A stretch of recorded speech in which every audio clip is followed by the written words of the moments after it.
नमस्कार, मेरा नाम आलोक है। आप लाइव स्टीज देख रहे हैं। हमारे साथ बिहार के वरिष्ठ पत्रकार संपादक रहे स्वयं प्रकाश जी हैं। आज हम इनसे जानेंगे, कई विषयों पर बात करेंगे। चुनाव के 6 चरण बीत चुके हैं, अंतिम पड़ाव पर अपना चुनाव है। 1 जून को वोटिंग होगी। मैं भी वोट 1 जून को ही डालूंगा, क्योंकि सबसे पहले तो हम आपसे ये जानना चाहते हैं कि लोकतंत्र में वोट देना तो आवश्यक है। लोकतंत्र जरूर जरूर सबको मतदान करना चाहिए।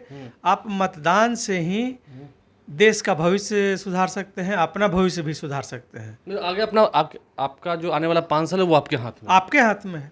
करना ही चाहिए वोट। निश्चित वोट तो जरूर करना चाहिए। मेरा आपके जितने आपने वोट दे दिया? हाँ, मैं देखिए, हमने अपना वोट, मेरा छपरा में पड़ता है, मैंने अपना वोट डाल दिया।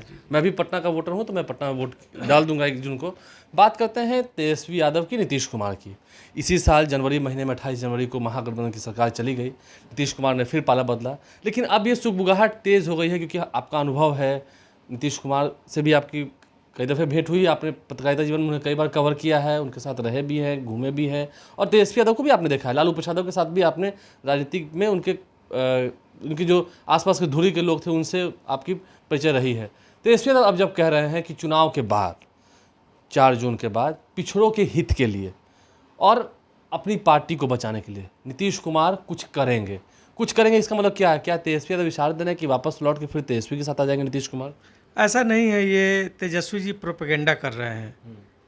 अब एक उनके पास कोई एजेंडा है नहीं, तो एक ये नया एजेंडा उन्होंने लाया ताकि वो जनता को भ्रमित कर सके। नीतीश कुमार दोबारा पलटी नहीं मार रहे हैं ना, हमको ऐसा नहीं लगता है। इसलिए ऐसा नहीं लगता है कि नीतीश जी जब जहाँ भी जा रहे हैं वो इस बात को बोल रहे हैं कि अब हम ऐसा नहीं करेंगे, दोबारा उनके पास नहीं अब हम नहीं कहीं जाएंगे, अब हम भाजपा के साथ ही रहेंगे। और वास्तव में शुरू के दिनों से आप देखिए, जब समता पार्टी बनी थी तो समता पार्टी किसके खिलाफ बनी थी? राजद के खिलाफ बनी थी। तो नेचुरल एलाई जो है इनका, नीतीश जी का नेचुरल एलाई जो है वो भाजपा ही है। राजद वो परिस्थिति बस उसके साथ चले गए 2 बार, तो वो अलग बात है। और अब वो कह रहे हैं कि अब हम अब कहीं नहीं जाएंगे। तो जब नीतीश कुमार ही कह रहे हैं तो इसमें तेजस्वी के बयान को हम सिरे से खारिज करें तब तो? हमने बताया आपको कि वो प्रोपेगेंडा कर रहे हैं। और नीतीश जी यदि जाना रहता तो थोड़े अपने शब्दों को या भाषणों में यह बात बार बार नहीं कहते कि 2005 के पहले क्या स्थिति थी। जंगल राज में आप लोग जीना चाहते हैं, उस समय को याद करिए। तो क्यों कह रहे हैं ये? ऐसा तो नहीं कहना चाहिए था। तब थोड़ा मुलायम दूसरे शब्दों का इस्तेमाल करते नीतीश जी। अपने भाषा और संयम के लिए जाने जाते हैं। हाँ, तो इस वो बदले, उससे पहले उनके शब्द बदलने लगते हैं। हाँ, तो शब्द तो अब तक उनके बदले नहीं बदले, इसलिए। लेकिन आपको लगता है इस चुनाव में बीजेपी और जेडीयू सब ठीक ठाक से ही रही, कहीं कोई डिफरेंस नहीं? ना, कोई डिफरेंस नहीं। आप देखिए, जहाँ भी जेडीयू के लिए भी प्रधानमंत्री ने प्रचार किया, अमित शाह भी आए, नड्डा जी भी आए, या और जो भी नेता हैं उनके भाजपा के, वो जाते रहे। जदयू, जहाँ भाजपा को ज़रूरत थी, जदयू के नेता वहाँ गए। और नीतीश जी और प्रधानमंत्री आए और अमित शाह है, तो साथ में ही सब लोग प्रचार किए। तो कहाँ ऐसी दूरी नज़र आती है? ऐसी दूरी कोई नहीं ना, ऐसी दूरी नहीं है। दोनों कम से कम कार्यकर्ता आधारित पार्टियां हैं। बीजेपी थोड़ी मजबूत उसकी संरचना है, और जदयू की बिहार में तो है ही संरचना। तो बहुत माइक्रो लेवल पर नीतीश जी की पकड़ है, और उसी तरह बीजेपी की भी पकड़ है। तो आपको लगता है कि एनडीए अगर साथ साथ रहती है, एकजुट रहती है, तो यहाँ बिहार में विपक्ष का कुछ फिर चल ना ना ना ना ना, सब हवा है। अब कहीं कोई परिस्थिति बस कुछ हो जाए तो इक्का दुक्का छोड़ के हमको नहीं लगता है कि कहीं। अच्छा, क्योंकि आपका अनुभव है, कई जगह आपकी बात होती है और सभी जगह आपने लगभग देखा है, गए भी हैं, आपने भी घूमा है चुनाव में बिहार। तो क्या लगता है, नरेंद्र मोदी 6 चरणों के मतदान हो चुके हैं, हम अभी तक पूछ रहे हैं, 6 चरणों के मतदान हो चुके हैं, क्या नरेंद्र मोदी प्रधानमंत्री फिर से बन रहे हैं? निश्चित, इसमें कोई दो मत नहीं है कि नरेंद्र मोदी प्रधानमंत्री नहीं बनेंगे। बन रहे हैं, एकदम निश्चित तय है ये। दूसरा और कौन है बताइए? किस आंकड़े के आधार पर हम कहें कि सब लोग जो अभी योगेंद्र यादव जैसे लोग ये मान लिए कि भाई इनको इतनी सीटें आ रही हैं जिससे सरकार बन जाएगी। तो जब एक विरोधी आदमी जो पहले सेफोलॉजिस्ट थे और जो राजनीति में आ गए और उनके विरोध की राजनीति कर रहे हैं, भाजपा के विरोध की राजनीति, और वो इस बात को बोल रहे हैं प्रशांत किशोर भी इस बात को बोल रहे हैं, जो भाजपा से अलग हो गए, जदयू से भी अलग हो गए, वो भी बोल रहे हैं इस बात को। तो दोनों का एक स्तर है और दोनों ने सेफोलॉजी पर काफ़ी काम किया है ज़मीनी स्तर पर। योगेंद्र यादव जी बहुत पहले से काम कर रहे थे CSDS संस्था में जुड़ के। जब पहल उनको सुरेंद्र प्रताप सिंह ने आज तक में लॉन्च किया था चुनाव विश्लेषक के रूप में। बाद के दिनों में टीवी चैनलों की जब बाढ़ आई तो उसमें सारे चैनलों में सबसे प्रतिष्ठित उनका ये हुआ। 2010 के चुनाव में हमको याद है कि वो BBC और प्रभात खबर के लिए सर्वेक्षण कर रहे थे और उन्होंने जो अंतिम सर्वे किया, मुझे याद है वो मुंबई और पुणे यूनिवर्सिटी के 40 छात्रों के समूह के साथ यहाँ सर्वे करने आए हुए थे। और चूँकि मैं प्रभात खबर का स्टेट एडिटर था तो उस दरमियान मुझे हरिवंश जी जो अभी राज्यसभा के उपसभापति हैं, उन्होंने मुझे कहा कि भाई इनको जो ज़रूरत हो, जो सामग्री या जो भी संसाधन चाहिए उसको उपलब्ध कराइएगा, क्योंकि अपने लिए भी काम कर रहे हैं। तो जहाँ वो जाते थे, जिस ज़िले में गए उसके लिए हमने वहाँ व्यवस्था की उनके।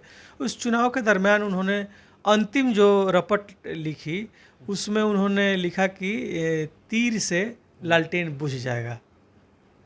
अंतिम रिपोर्ट थी, वो BBC में भी चल रही थी और प्रभात खबर में भी, दोनों के लिए वो लोग नहीं मान रहे होंगे कैसा होने लेकिन लोग नहीं मान रहे होंगे उस वक्त। कोई नहीं मान रहा था। लेकिन हमको उस समय भी मैं आश्वस्त था। हमारी इस पर हरिवंश जी से भी बात हुई कि भाई इसको कैसे हम लोग छापें ये कि लालटेन बुझ जाएगा। तो हम बोले एकदम यही स्थिति है। फिर हमारे Tata institute of social science के हमारे एक साथी डॉक्टर राहुल थे, उनसे मैंने कहा कि मुझे ये करना है। तो मुझे पहली बार पता चला, मैं इस मामले में सर्वे कैसे होता है ये मैं नहीं जानता था। तो उन्होंने बताया कि 2 मेथड है, एक क्वालिटेटिव है और एक क्वांटिटेटिव है। तो हम दोनों मेथड से आपके लिए वो फॉर्मेट बना देते हैं और सैंपल केवल सही होना चाहिए। तो उन्होंने भी जो सैंपल सर्वे करवाया वो मैंने काफ़ी इससे, और हमने भी जो ये किया था वो और योगेंद्र यादव जी का, वो दोनों एकदम मिल रहा था। तो हमने हरिवंश जी को ये कहा भी कि ये दोनों मिल रहे हैं, ये मैंने कराया है। तो बोले ये टाटा इंस्टीट्यूट से कैसे करा लिए तुम? तो हम बताए कि हमारे एक मित्र हैं जो वहाँ हाँ, तो उनके माध्यम से मैंने ये किया। रिजल्ट आया तो गांधी मैदान में ही वो चुनाव का कार्यक्रम टीवी पर चल रहा था। चैनल के लिए हरिवंश जी उसके चीफ गेस्ट थे। तो 12 बजे ही सब क्लियर हो गया था। तीर का कमाल हो गया। हाँ, 12 बजे वहाँ से हमको फ़ोन किए कि आ जाओ, हमको ऑफिस ले चलो। तो वैसे ही फिर इस बार कभी एनालिसिस करा कि नरेंद्र मोदी प्रधानमंत्री? हाँ, निश्चित, इसमें कोई दो मत नहीं है। दो मत नहीं, एकदम कोई दो मत नहीं। अब विपक्ष में कौन, आखिरी फेज की वोटिंग बाकी है, हम इसलिए पूछे थे।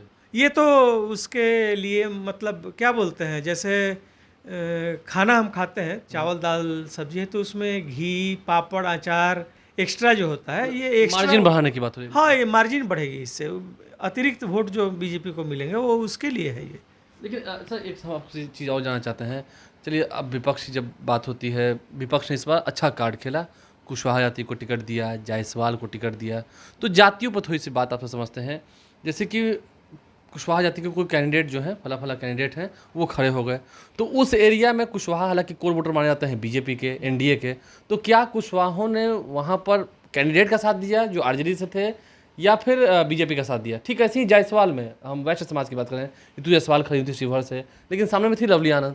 तो जायसवाल ने जो वैश्य समाज के लोग हैं, इसमें बहुत सारी जातियाँ आती हैं, क्या उन्होंने मोदी को वोट कर दिया या फिर जाति के नाम पर अपने लोगों के पास? नहीं, हमको ऐसा नहीं लगता है। हमको ये लगता है कि वोट जो है वो राष्ट्र के नाम पर लोग दे रहे हैं, देश के नाम पर वोट पड़ रहा है। इसलिए ऐसा नहीं है कि जहाँ कुशवाहा है वो कुशवाहा का वोट काट लेंगे। तो उनको वोट नहीं पड़ा, वो कुशवाहा का ये मानने वाली बात नहीं, ऐसा नहीं है कि उनको वोट नहीं पड़ेगा, लेकिन एक पक्षीय हो जाए ऐसा नहीं है, ऐसा नहीं होगा। तो आपको लगता है कि मतलब तेजस्वी यादव जो कह रहे हैं कि नीतीश कुमार फिर आएंगे या फिर पलट जाएंगे, ऐसा कुछ नहीं ना? ऐसा किस आधार पर वो कह रहे हैं? नहीं, क्योंकि मुझे याद है जब 2022 में नीतीश कुमार उधर गए थे तो उससे पहले तो तेजस्वी यादव नहीं कर रहे थे कि आएंगे आएंगे आएंगे। ना ना कभी नहीं कहा उन्होंने। कभी नहीं, जब 2 बार भी नीतीश कुमार उधर गए हैं तो उन्होंने पहले कभी नहीं कहा। ना ना ना ना, ऐसा नहीं हो सकता है, क्योंकि अब वो बार बार ये हर है कि गलती जहाँ हो भी गई। हाँ गलती हो गई ये बात कह रहे हैं, तो आदमी जब प्रायश्चित के शब्द बोलता है, और अब उनकी उम्र भी एक हो गई है, उस उम्र में वो क्या अंतिम समय में क्या खाक मुसलमान होंगे? तो हमको ऐसा नहीं लगता है। और जिस निष्ठा से और उससे नीतीश जी ने इस बार इतने बड़े पैमाने पर पहली बार रोड शो किया।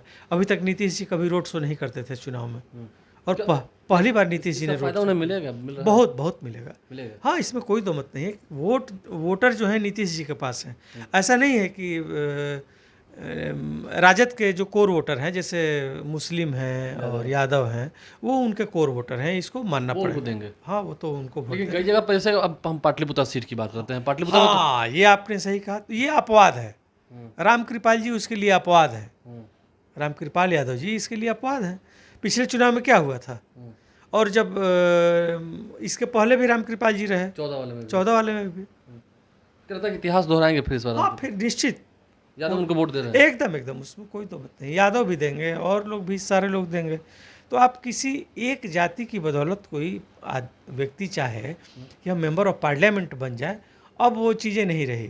पहले क्या होता था कि पहले बूथ कैप्चरिंग होती थी, लोगों में मतदान के प्रति इतनी जागरूकता नहीं थी, साक्षरता की दर कम थी, पढ़े लिखे लोग कम थे, चुनाव आयोग इतना तत्पर नहीं था। अब तो ईवीएम है, किसी को देखना नहीं हम किस पर जाके वोट दे रहे हैं, गुप्त है। गुप्त है। अब जाए क्योंकि कई जगह होता है कि डर के भी लोग बोलते हैं कि हम उनको हाँ, दे देंगे, रहे हैं। लेकिन देते नहीं। हाँ हाँ, एकदम एकदम दिल में रहती है बात। एकदम एकदम। दिखा जिसको लाभ मिल रहा है, आप देखिए, जिस गरीब आदमी को, जैसे मान लीजिए आपका इंश्योरेंस का कार्ड है नहीं है, हमारे पास है नहीं है, लेकिन जिस गरीब के पास मान लीजिए 5 लाख रुपए का आयुष्मान कार्ड हो, जिसके घर में अनाज जो है मुफ्त में उसको मिल जा रहा हो, 5 किलो मिल जा रहा हो, तो वो बड़ी बात होती है। बड़ी बात होती है। हाँ, जिस गरीब के घर में गैस की सुविधा हो, नीतीश जी ने नल जल योजना के तहत पानी पहुंचवा दिया है, तो बहुत बड़ी बात है। और बिजली सड़क की भी स्थिति हाँ, सही हुई है पहले से। सड़क की नहीं, हम सबसे तो पटना में घूमते हैं, मैं मुझे खुद पत्रकारिता करते हुए 6 साल हो गए। 6 साल में पटना काफी बदल गया है। बहुत या हम अन्य जिलों में भी रिपोर्टिंग करने गए, हाँ। कहीं मुझे उबड़ खाबड़ सड़कें नहीं मिली। ना ना, एकदम नहीं। मतलब इसमें हम जिलों की बात कर रहे हैं। हाँ। हम दूर उस सहरसा जिले की बात कर रहे हैं, रोहतास एकदम, की बात एकदम। कर वो रहे तो हैं, देखिए, सीवान की बात कर रहे विकास तो दिखता है। आप यहीं देख लीजिए ना, कितने फ्लाईओवर बन गए। ये खुद हम लोग निकलते हैं तो लगता है कि अरे इधर जाना है, इधर चले आए, कंफ्यूज हो जाते हैं। कंफ्यूज हो जाते हैं। रोज नई नई सड़कें बन रही हैं।